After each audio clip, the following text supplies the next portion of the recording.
Hey folks, it's Joey here with my review of Avengers Age of Ultron. Silent Film Saturday will be back this week, by the way. Just been a bit busy, but I did get to see Age of Ultron on May 1st, essentially the opening day, even though they have those sneak preview days on the Thursday before. So, Age of Ultron, generally speaking, I liked it, but it could have been better. I wasn't really disappointed because I had read, the mixed reviews, and yeah, it does have a lot of clear problems.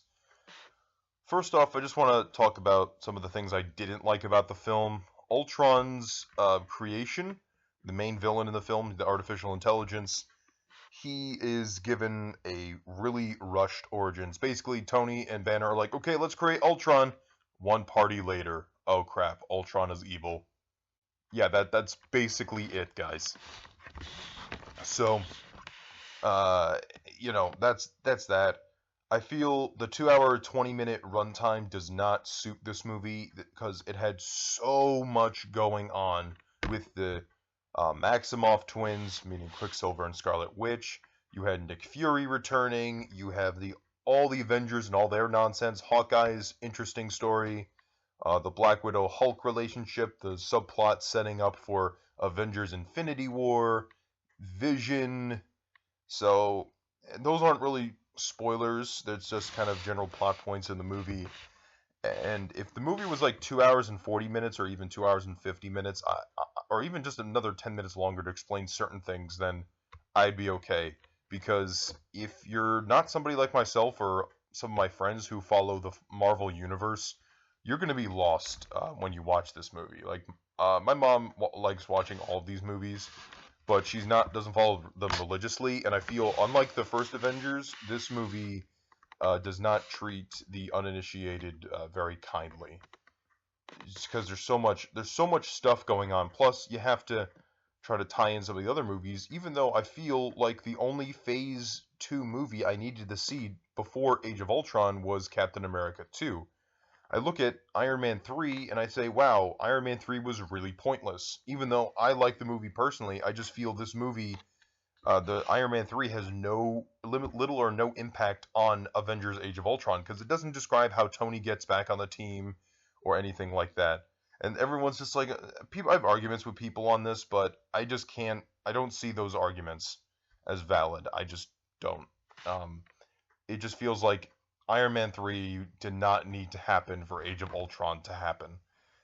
Certain things need to be changed at the beginning of the movie to suit that. What else don't I like about the movie? That's really about it. There's a lot more problems in this one than the first one, and that's simply because the first one is a much simpler movie. It was basically a party to celebrate itself, as most of my friends would describe it. However, Age of Ultron was a lot of fun. I enjoyed the action scenes. I know I complained about the lack of Iron Man development in the beginning, but it gives way for a really entertaining action scene where all the Avengers are invading a Hydra base. And I felt like I was watching a Saturday morning cartoon. And that's what I liked about the action scenes in this movie, was that I felt like I was watching a TV show. Even like the third act where the Avengers have to fight Ultron bots, they still find a way for it to feel like a Saturday morning cartoon, which is brilliant. All the returning Avengers are great. There's particularly a decent subplot with Black Widow and the Hulk. I might be a minority on this, but I dug that subplot, and there were certain things that they included in that subplot that I was really surprised they put in this movie. Hawkeye is given a lot more to do, and Hawkeye is just awesome in this movie. Jeremy Renner kills it, and the script allows the character more development. Of course, Cap, Thor, and Iron Man are all great, as they usually are. I feel like it's less of the Iron Man show this time around, which was refreshing. Anything else I can really think of off the top of my head with this movie? Ultron, James Spader does an excellent job portraying Ultron, even if Ultron's development is a bit rushed. Um, Andy Serkis makes an appearance in this movie, which is cool. Vision is a really interesting component of the movie, although I wouldn't quite call him my favorite part of the movie.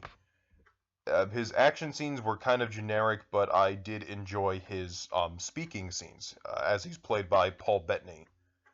And then, of course, you have the Maximoff twins, played by Elizabeth Olsen as Scarlet Witch, and Aaron Taylor Johnson, who came off his weak performance in Godzilla, is Quicksilver. Which is funny because they both appeared in Godzilla, and we also had a version of Quicksilver as portrayed by Evan Peters in X-Men Days of Future Past. And I gotta say, Aaron Taylor Johnson's Quicksilver as a character and as an adaptation of the Quicksilver character from the comics to the screen is much better, even though I still like the Evan Peters Quicksilver from Days of Future Past. And so, what else is there? The action scenes I really enjoyed this time around. Some of the scenes are great. Some of the development of the characters and the pre-existing characters was great. Trouble is, it's too short, the movie. When I found out that the movie was really going to be 2 hours and 20 minutes, I had doubts. But Joss Whedon does the best that he can, and I can't really blame Joss for this. It's just a clear indication that these movies are not necessarily director-driven. They are very much studio-driven, because there are many moments where I was cringing at the fact that they were developing the Infinity storyline, when really I'm like, hey guys, I'm trying to watch Age of Ultron here, not prequel to Infinity War 1. And that was kind of lame. So overall, this movie is a hell of a ride. It's a great time at the movies. Definitely check it out, but just be mindful of the flaws that I indicated, and also be prepared with your knowledge of the Marvel Universe, I would say. Overall, it was fun. Check it out. Silent Film Saturday will appear this week.